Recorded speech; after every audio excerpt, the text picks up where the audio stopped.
Olá, meus amigos, espero que vocês todos estejam bem. Vamos falar de novo da resolução 1342 do MP de São Paulo. Esta é uma aula para o concurso de oficial de promotoria com uma norma específica do MP de São Paulo. Pontos importantes. Professor, você vai falar de todos os artigos desta resolução? Não. Por quê? Porque, a princípio, como a gente ainda não tem o edital, me parecem que algumas coisas são mais importantes do que outras. Tá? Então por isso que eu vou optar por pular algumas pequenas partes e, de novo, sempre garantindo a você que se isso estiver também no seu concurso, no edital do concurso, quando o edital sair, é claro que daí eu venho aqui e gravo uma aula complementando as informações que agora eu pulei e que por algum motivo se resolveu colocar também, tá bom? Então essa é uma informação importante. Vou tentar, e sempre eu tento, né? Às vezes eu consigo, às vezes não consigo, fazer aqui um vídeo de 20, 25 minutos. Por quê? Porque eu estou gravando hoje, dia 7 de junho, e eu vou ter uma viagem na semana que vem. Então eu não quero ficar sem gravar, então eu não quero ficar sem vídeos aqui no canal, né? Então eu não quero ficar sem colocar vídeos, por isso que até coloquei alguns vídeos de matemática. Se você gostou dos vídeos de matemática, de novo, não sou professor de matemática, mas eu acho que de algum modo eu posso te ajudar, né? Também em matemática, sem nenhuma pretensão de ser um mestre dos magos da matemática, muito pelo contrário. No direito aí você pode falar que aí eu posso dizer que eu sou bom mesmo, aí eu posso com toda tranquilidade dizer para você que é difícil competir, mas, e tem outros caras bons também, não estou dizendo que eu sou o melhor do mundo não, mas no direito tudo bem, a minha especialidade, a minha expertise, sou advogado, já fui procurador concursado, enfim, já fui aprovado em alguns concursos, então é claro que eu consigo trazer informações aqui para você melhores, né, do direito. Tá? Agora, matemática é um paralelo aqui que às vezes você assistindo assim de um modo mais descontraído, às vezes até anotando, né? Eu sei que tem gente que já me falou, ó, tô assistindo anotando, tentando resolver e tal. Cara, é a forma que eu acho que eu posso contribuir com você. Só para começar a aula, tem uma frase que diz o seguinte: você chegará onde quiser se você ajudar as pessoas a chegarem onde elas quiserem. Tá? Então eu vou chegar onde eu quero chegar ajudando pessoas a chegarem onde elas querem chegar. Por isso que eu sou professor. Tá? Então, e sendo professor, eu vou me realizar como professor. Tá? Eu sou muito feliz, sou muito agradecido a Deus por poder ter a capacidade aqui de trazer essas aulas para vocês e tudo isso aqui gratuitamente. Tem lá o Base Jurídica, todo mundo sabe, a gente está fazendo lá alguns aprofundamentos legais também, né? A gente vai retomar ali as questões, né, também, porque acho muito relevante, né, que a gente tenha uma matéria dada para depois a gente começar a fazer questões, né? Não adianta eu ficar inventando questões sem ter dado a matéria ainda, mas o ponto principal é que a gente vai, de fato, trazer aqui na parte do direito que for necessário e fazendo aí algumas inserções de matemática que eu acho que eu posso te ajudar também. Fechado esse parênteses, então vamos lá. A gente viu no vídeo passado até o artigo 58. Eu vou pular então agora, ó, isso aqui que está em vermelho, do 59 até o artigo 64. São poucos artigos, tá? Mas que me parecem que não são de um interesse imediato de um oficial de promotoria, das audiências públicas, tá? Então por isso que eu estou pulando, de novo, se cair, se isso estiver no edital, aí a gente volta aqui e grava essa aula, tá bom? Vamos lá. Agora a gente vai falar do capítulo 6º da prova documental. O que você precisa ter em mente? Vamos lá. Se você já estudou processo penal ou processo civil, não precisa ter assim um grau de conhecimento tão aprofundado para perceber que as provas que são feitas no processo penal e no processo civil, que são processos no Poder Judiciário, são processos judiciais, essas mesmas provas acabam se repetindo também durante a investigação feita pelo Ministério Público chamada de inquérito civil. Então olha só, se você olhasse aqui, a gente tem, por exemplo, a indicação de inspeções e vistorias, que é uma coisa que tem lá no Código de Processo Civil, que nós vimos no vídeo passado. A gente tem agora aqui, ó, prova documental, é uma questão que está lá no processo civil, muito bem clara, e também tem no processo penal. Também prova testemunhal, a mesma coisa, e assim por diante. A gente vai ter aqui perícia mais adiante, ó, prova pericial. Então, o que eu quero que você entenda? No fundo, o inquérito civil, com muitas aspas, tá? É processo, só que a gente chama de um processo administrativo. Ele tem todas as características, ou muitas, não todas, mas tem muitas características de um processo, ou ele copia em muitas coisas um processo judicial, tá bom? Então, se você já estudou muitas coisas de processo civil e processo penal, tenho certeza de que você não vai ter dificuldades agora para estudar isso aqui. Então vamos lá, professor. Artigo 65 da prova documental. Serão juntados aos autos os documentos obtidos pelo Ministério Público e aqueles apresentados pelo investigado por testemunhas e por qualquer do povo. Então, o resumo da ópera aqui é: todos os documentos que chegarem no inquérito civil vão ser juntados aos autos. Tá? Essa é a ideia. Seja pelo MP, então o MP buscou o documento, obteve um documento, o investigado, a pessoa que está ali sendo investigada, ele imagine que ele foi notificado para apresentar ali alguma manifestação por escrito, ele traz documentos, traz esclarecimentos, ok. Testemunhas também podem trazer documentos e qualquer do povo, então o povo popular pode participar disso aqui também, tá bom? Parágrafo único. Então aqui para o caput do 65 não tem muito segredo, né? Parágrafo único. Deverão ser certificados nos autos, se conhecidos, o nome e a qualificação daquele que apresentar o documento, bem como a data de seu recebimento na promotoria. Aqui então você precisa ter, e quem vai certificar isso? Você, oficial de promotoria. Então você recebeu um documento de uma pessoa do povo, se for conhecido o nome e a qualificação desta pessoa que apresentou o documento, você faz essa certificação. Você vai fazer lá uma certificação, você vai ter modelo lá quando você for trabalhar em modelo de certidão. Então certifico e dou fé de que recebi de fulano de tal, né? Então o nome dele é brasileiro, comerciante, RG tal, CPF tal, residente na rua tal, o documento para ser juntado no expediente ou nos autos do inquérito civil número tal, tá? Então isso é possível de acontecer. Então, se você tem o conhecimento, então é lógico, né? Professor, e se eu não conheço? Vou deixar de juntar? Não, tá? É claro que daí você vai certificar dizendo que chegou na promotoria, imagina que chega lá um documento num envelope sem identificação, por exemplo. Você vai trabalhar, né? Tem lugar ainda que a promotoria é dentro do fórum, né? Em geral tem uma sala da promotoria dentro do fórum e alguns lugares maiores já tem essa sede do Ministério Público fora do fórum, né? Mas em muitos lugares ainda tem uma salinha da promotoria. Imagine que alguém passou por lá e colocou debaixo da porta da promotoria, quando estava tudo fechado já, colocou ali algum documento. Se aquele documento tiver interesse para o processo, para o inquérito civil, ele vai ser juntado. Não tem nenhum problema. Ah, professor, mas isso não seria uma denúncia anônima? Não, não. Tá? Porque já tem uma investigação, já está sendo feita uma investigação, tá? Então pode ser juntada sim nos autos do inquérito civil. Então, meus amigos, se forem conhecidos os que apresentaram os documentos, aí claro, vai ser ali constante da certidão, e bem como a data e o seu recebimento na promotoria, sem maiores problemas. Artigo 66. As cópias de documentos serão juntadas aos autos independentemente de autenticação. Então, primeiro, qual que é a regra? Juntar documentos no inquérito civil, essa juntada é feita pela cópia simples, tá? Então a cópia simples pode ser juntada no inquérito civil. Agora, tem algumas hipóteses especiais, salvo se relativas à capacidade para firmar compromisso de ajustamento de conduta. Então aqui a gente tem uma situação em que você vai precisar autenticar. Então, especificamente para firmar o compromisso de ajustamento de conduta, você lembra o que é o ajustamento de conduta? É aquela situação em que dentro do inquérito civil, o promotor de justiça faz um acordo com a outra pessoa. Então veja só, às vezes é a própria pessoa que vai lá, de fato, assinar. Só que por vezes ele pode mandar um representante, um procurador, ou pode mandar um advogado, seja lá o que for. Então, neste caso de documentos que vão comprovar que aquela pessoa que está lá pode assinar este compromisso, aí sim precisa de uma cópia autenticada, tá? Do documento. Além disso, quando o presidente entender necessária a autenticação.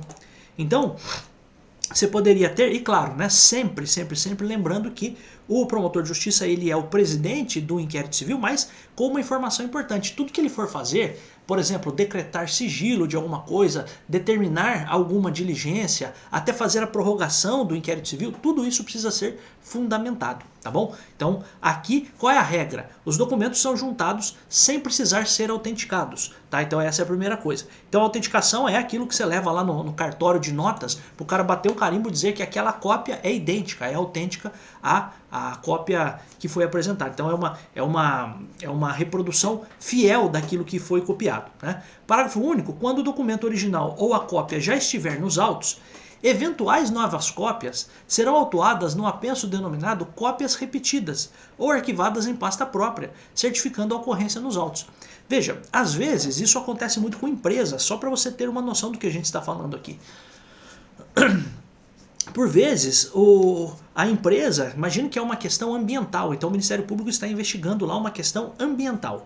E aí a empresa vai se manifestar, vai fazer ali uma petição dentro do inquérito civil, né? E o que acontece? Por vezes, uma empresa muito grande tem vários advogados, né? Então, por vezes, essas empresas maiores têm vários advogados, têm equipes de advogados.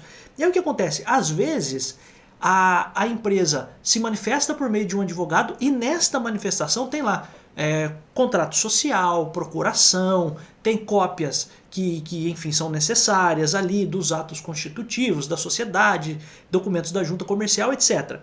Pois bem, passa um tempo, um outro advogado vai e faz uma petição, também no inquérito civil, e vem de novo com essas cópias repetidas. Aí é aquela coisa, né? Você vai deixar o negócio ficar do tamanho de um elefante? Não precisa. O que vai ser feito? O oficial de promotoria vai verificar, vai perceber que já existem cópias que já constam no inquérito civil, e aí o que ele vai fazer? Quando o documento original ou a cópia já estiver nos autos, aí o que vai ser feito? Isso vai ser juntado, vai ser autuado num apenso, numa pastinha ali diferente, né? Numa autuação em apenso chamado de cópias repetidas. Ou vão ser arquivadas numa pasta própria, certificando esta ocorrência nos autos. Então, documentos repetidos tem duas alternativas. Apenso de cópias repetidas ou arquivo em uma pasta própria dentro da promotoria, fazendo uma certidão nos autos dizendo que as cópias estão em duplicidade e que foram lançadas no arquivo. Tá? Então é isso. Então, o que poderia aqui, eventualmente, ser perguntado? O que acontece, né? Eu sou obrigado a juntar todos os documentos repetidos? Não. Se os documentos forem repetidos e o oficial de promotoria, quem vai fazer essa verificação, ele pode abrir um apenso chamado de cópias repetidas, colocar tudo ali, né? Porque, perdeu um documento do inquérito civil, deixa eu buscar aqui nas cópias repetidas. Ou, em vez de ficar tramitando tudo isso junto, né? O apenso junto com o inquérito civil e tal, faz o seguinte, pega tudo isso, bota numa caixa na promotoria, faz lá uma etiqueta, tem todo um roteiro para você fazer isso. Tem também os modelos de etiqueta, etc. Você não vai ficar perdido com isso não, tá? Então eu falo sempre isso porque eu quero que você se imagine trabalhando lá, cara. Sabe, a imaginação, ela é algo muito potente, eu já falei isso aqui algumas vezes. Então quando você está pensando em tudo isso aqui que eu estou falando, você tem que estudar pensando que você está lá fazendo isso. Cara, isso faz uma diferença muito grande na sua vida. Então, chegou lá para você, você olhou, percebeu que tem documento repetido, faz um apenso, é uma possibilidade, ou faz um arquivo numa pasta própria e aí você faz uma certidão. Olha, eu, oficial de promotoria, certifico e dou fé de que os documentos juntados pela empresa tal foram os mesmos já apresentados no inquérito civil nas folhas tais e tais e tais, razão pela qual arquivo em pasta própria na promotoria de justiça ou nesta promotoria de justiça tais documentos. Acabou. E você pega essa certidão e junta lá no inquérito civil, tá bom? Então essa é a ideia. Artigo 67. Para facilidade de manuseio ou exame, poderá ser formado apenso destinado a capear documentos ou cópias, certificando-se tal ocorrência nos autos principais. Então, para facilidade de manuseio ou exame, pode ser formado apenso destinado a capear documentos ou cópias, certificando-se tal ocorrência nos autos principais. Então, só para continuar aqui, na capa do apenso deverá haver menção expressa do seu conteúdo. Então, na capa do apenso deverá haver menção expressa do seu conteúdo. Vou dar um exemplo para você. Sua avó, se você tem vó ainda, ou se você conversava com a sua avó, alguma vez na sua vida, possivelmente ou a sua avó mostrou algum documento velho para você, ou até mesmo a sua mãe depois, ou seu pai pegaram da sua avó uma escritura, um documento mais antigo, etc. e tal. Imagina que esse tipo de documento precisa ser juntado no inquérito civil. E é aquele documento tão ruim, mas tão velho, que se você tirar xerox, né, se você tirar uma cópia dele, ele vai ficar tudo preto, tudo escuro. Então não dá para tirar cópia. Você não consegue nem fazer nenhum tipo de reprodução daquilo, né? Então o que acontece?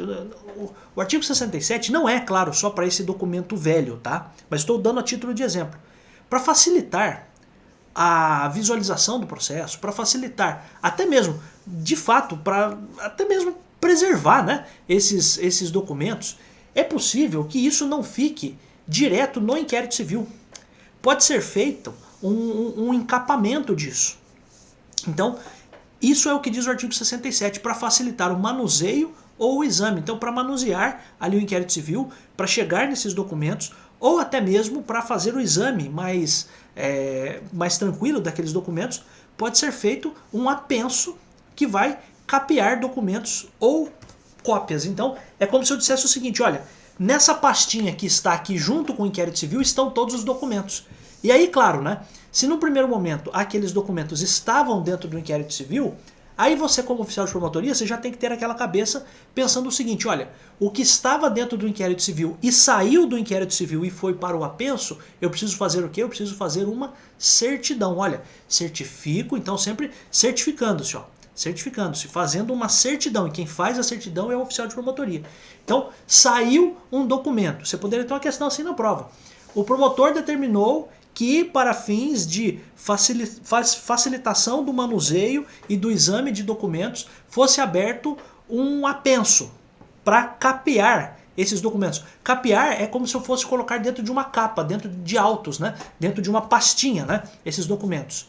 Você, como oficial de promotoria, o que você deve fazer? Bom, eu devo, em primeiro lugar, cumprir a determinação de tirar aqueles documentos que estão dentro do inquérito civil, colocar dentro da capinha, né, do novo apenso, e fazer uma certidão lá no inquérito civil. Olha, por determinação do promotor de justiça presidente, extraí ou retirei ou desentranhei, é uma outra expressão, né?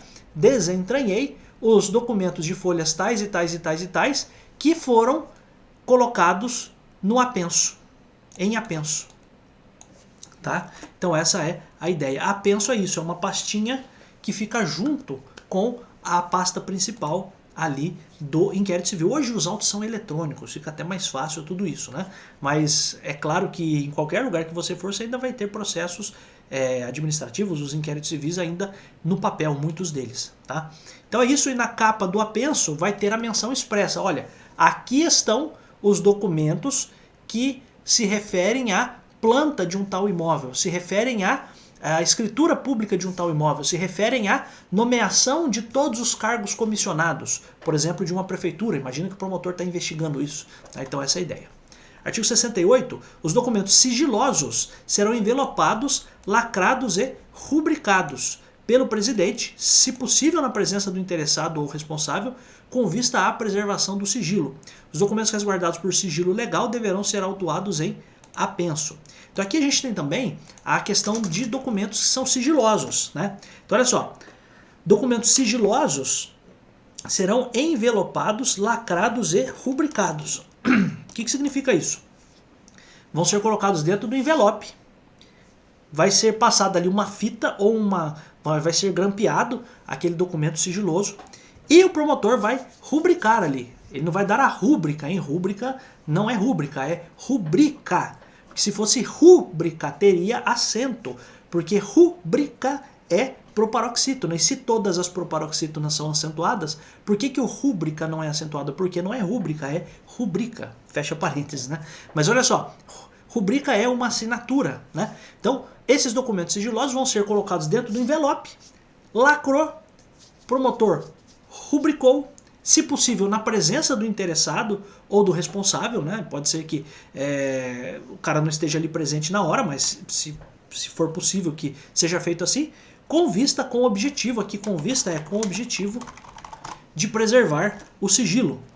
E aí um outro ponto, né? Os documentos, então a primeira coisa, os documentos sigilosos, eles vão ficar envelopados. Agora a pergunta é a seguinte, em que lugar eu vou colocar esses envelopes? Eu vou abrir um apenso. Então os documentos resguardados por sigilo legal deverão ser autuados em apenso.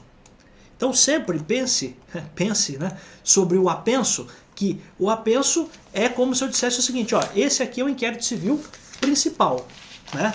O apenso seria uma outra, não sei se você está me enxergando porque eu estou menor, né, para você, mas o apenso seria alguma coisa que vem junto. Então esse aqui é o principal e o apenso está aqui junto, ó, tá? Então essa é a ideia, tá, meus amigos? Então isso é o artigo 68. Então qual a ideia? Chegou documento que é sigiloso, primeiro, vamos manter o sigilo dele como? Fechando ele. Então vamos fechar ele como? Envelopando, lacrando e depois vai ser feita a rubrica. Ok. Para onde que eu coloco? Eu coloco dentro do próprio inquérito civil? Não. Eu abro um apenso para deixá-los. Tá bom? Essa é a ideia do artigo 68. Continuando, amigos. Prova testemunhal. Deixa eu só arrumar aqui. As testemunhas serão ouvidas pelo presidente do procedimento investigatório em dia e hora previamente agendados. Ok, então não tem muito segredo aqui. A testemunha vai ser ouvida pelo presidente do procedimento, tá? Então, ponto importante, por quê? Porque o oficial de promotoria não toma depoimento de ninguém, tá? Então, quem vai de fato tomar esse depoimento, oi, boa tarde, bom dia, boa tarde, boa noite, o senhor viu o que, o senhor sabe do que, quem faz isso é o promotor, que é o presidente do procedimento, tá? No dia e hora previamente agendados. Só que aí tem uma observação, né? A critério do presidente, a testemunha poderá ser ouvida independentemente de prévio agendamento. Você vai ver muito isso na promotoria, vai chegar um cara que diz o seguinte, ó, sabe aquela investigação lá do prefeito? Eu sou testemunha, eu quero falar agora. E às vezes o promotor já ouve essa pessoa, tá? Então independente de prévio agendamento. Estando a testemunha na comarca e não sendo possível sua presença na sede da promotoria, por doença física ou outra causa, poderá ser ouvida onde se encontre a critério do presidente. Então aqui a gente tem uma informação importante, por quê? A regra é de que a testemunha seja ouvida na sede da promotoria. Então, ó, a regra é a de que a testemunha seja ouvida na sede da promotoria. Em caso de doença, deficiência física ou outra causa, então a pessoa, por exemplo, a pessoa doente, a pessoa realmente está, a pessoa tem uma doença, sei lá, um câncer, alguma coisa, é uma coisa, né? Outra coisa, deficiência física, então a pessoa amputou a perna ou a pessoa é cadeirante, alguma coisa assim, também é uma situação. A outra situação pode ser qualquer outra coisa. Então imagina que o cara não está doente, ele só está hospitalizado, ele só está de cama, em repouso. Por exemplo, o cara fez uma cirurgia. Então se ele fez a cirurgia, ele não está mais doente. Ele esteve doente e agora está se recuperando da cirurgia, mas precisa ser ouvido. Então, pessoa que está com doença, deficiência física ou outra causa, pode ser ouvida onde se encontre, a critério do presidente. Então, em caso de doença, deficiência física ou outra causa, claro que essa outra causa precisa ser relevante, a testemunha será ouvida onde estiver, tá? Então essa é a ideia. Ah, mas daí o promotor vai sair do gabinete da promotoria e vai até ele, vai. E você vai junto, né, como oficial de promotoria para acompanhá-lo, tá? Acontece? Pouquíssimo, mas pode acontecer. Tá? As testemunhas que tenham prerrogativa de ser ouvidas em data, hora e local previamente ajustados serão contatadas pelo presidente para a realização do ato, certificando-se nos autos. Então aqui, você lembra que existem as pessoas que têm o direito, têm a prerrogativa de serem ouvidas em locais previamente ajustados, em datas previamente ajustadas, que são aquelas autoridades do artigo 42, que a gente já viu, que é presidente da República, vice, presidente do Supremo, presidente do Senado, presidente da Câmara, aquelas pessoas todas. Então, se essas pessoas forem ser ouvidas como testemunha, elas serão contatadas pelo presidente. Então, o presidente vai entrar em contato com elas para a realização do ato.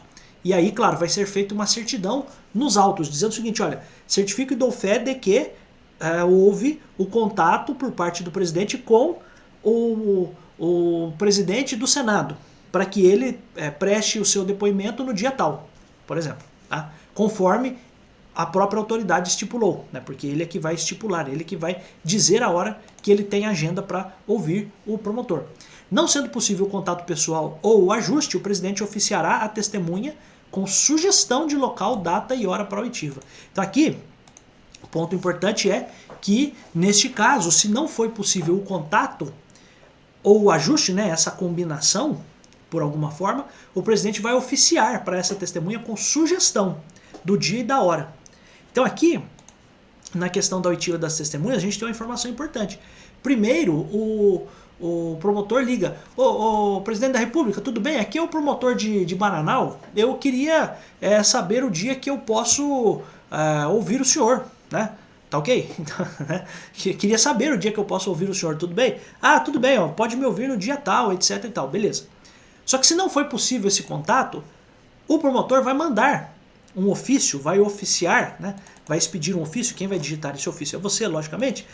Você vai mandar, por ordem do promotor, um ofício para a testemunha com a sugestão de local. Então, ó, ao excelentíssimo senhor presidente da República, considerando que não houve êxito no contato pessoal ou no ajuste, no acerto de hora para depoimento, sugiro que o depoimento seja feito no dia tal, no local tal, na hora tal. Tá?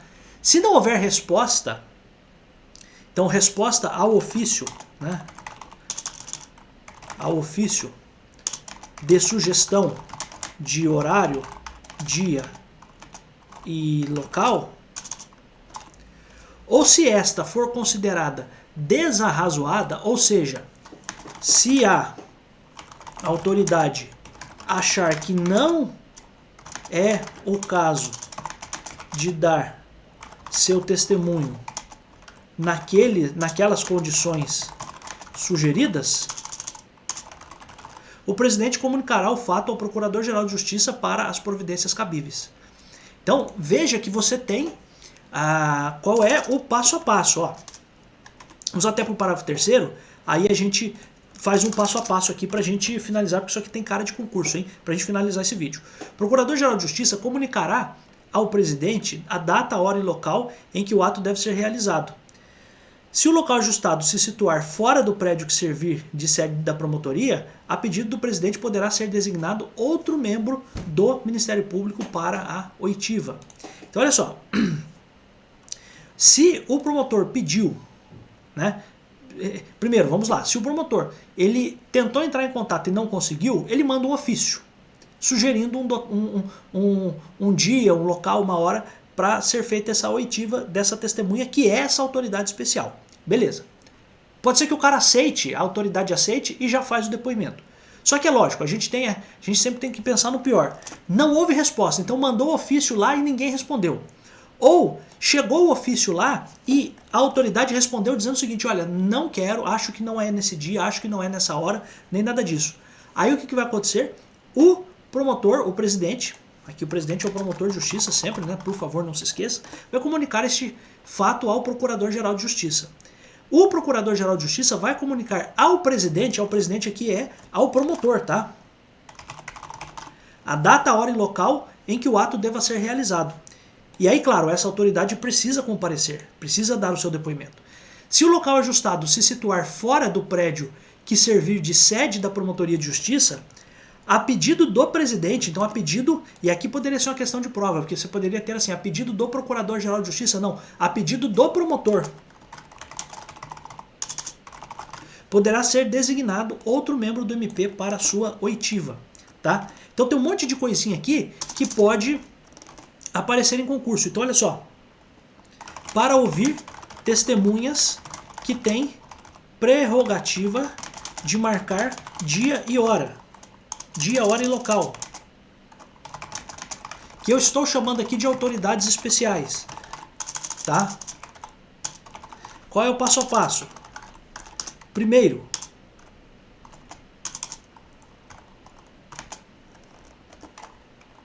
promotor tenta entrar em contato para agendar. Se não foi possível contato, promotor manda ofício sugerindo um dia para o depoimento. 3. Se esse ofício não obtiver resposta, ou se a autoridade especial disser que o dia, hora ou local são inapropriados, o promotor encaminhará o fato ao Procurador-Geral de Justiça.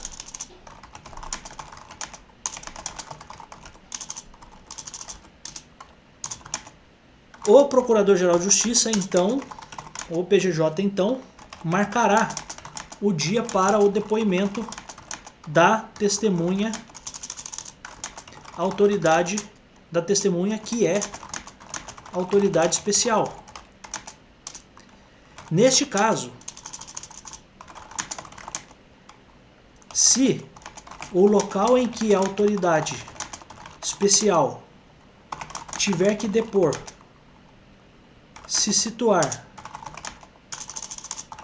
fora da sede da promotoria, então pensa o seguinte, a promotoria de Bananal, eu sempre estou dando esse exemplo lá da promotoria de Bananal, mas a autoridade vai ser ouvida em São Paulo. Então, neste caso, se o local em que a autoridade tiver que depor se situar fora da sede da promotoria, o próprio promotor pedirá ao Procurador-Geral de Justiça que designe outro promotor para aquela oitiva. Tá? Então, por quê? Onde poderiam estar as questões aqui de prova, né? Isso aqui tem muita cara de prova. Olha, eu sou... o pessoal fala que eu sou meio profeta, né? Porque realmente eu falo algumas coisas, porque, cara, basta você ter a noção de que isso aqui, você lendo, você pode se complicar, se embananar. Então é lógico que o seu examinador, por vezes, vai querer te embananar na hora da prova, né?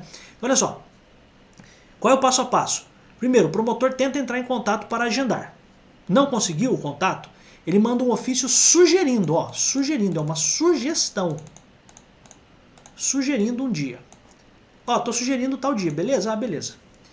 Se esse ofício não obtiver resposta, ou se a autoridade especial disser que o dia, hora e local são inapropriados, aí qual é o próximo passo? O promotor vai encaminhar o fato ao Procurador-Geral de Justiça.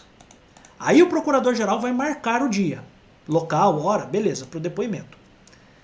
Aí tem a observação. Neste caso, se o local em que a autoridade especial for depor, tiver que depor, se situar fora da promotoria, fora da sede da promotoria, exemplo, depoimento, exemplo, promotoria é de Taubaté e o depoimento é na capital, o próprio promotor pedirá ao Procurador-Geral de Justiça que designe outro promotor para aquela oitiva. Então é o que está aqui no final, ó.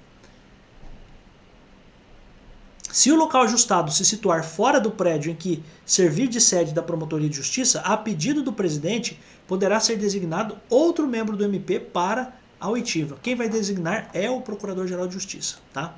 Não está aqui, mas eu estou dizendo só para que você entenda, porque essa seria uma pergunta. Professor, quem vai designar? É o Procurador-Geral de Justiça, tá bom?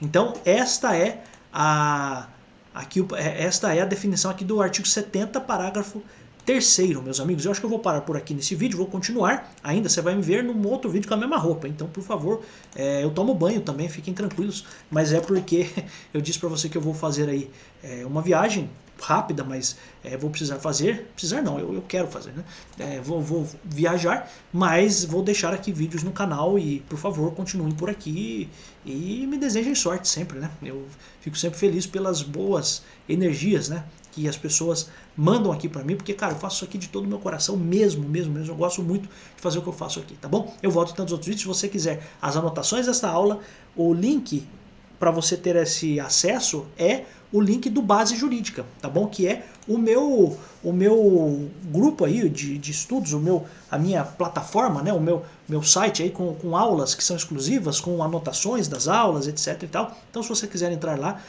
de certo modo você sabe que eu falo sempre dela aqui. E se você gosta do jeito que eu ensino aqui, é claro que você vai gostar também do que tem lá. Então convido você a entrar, você me ajudaria como professor, você se ajudaria também firmando um compromisso de avançar um pouco mais ainda nos estudos. Você consegue consegue baixar todas essas anotações aqui que eu faço em aula. E é claro, eu fico muito agradecido por estar aqui. Eu volto em tantos outros vídeos. Sim, porque eu adoro estar aqui. Tchau.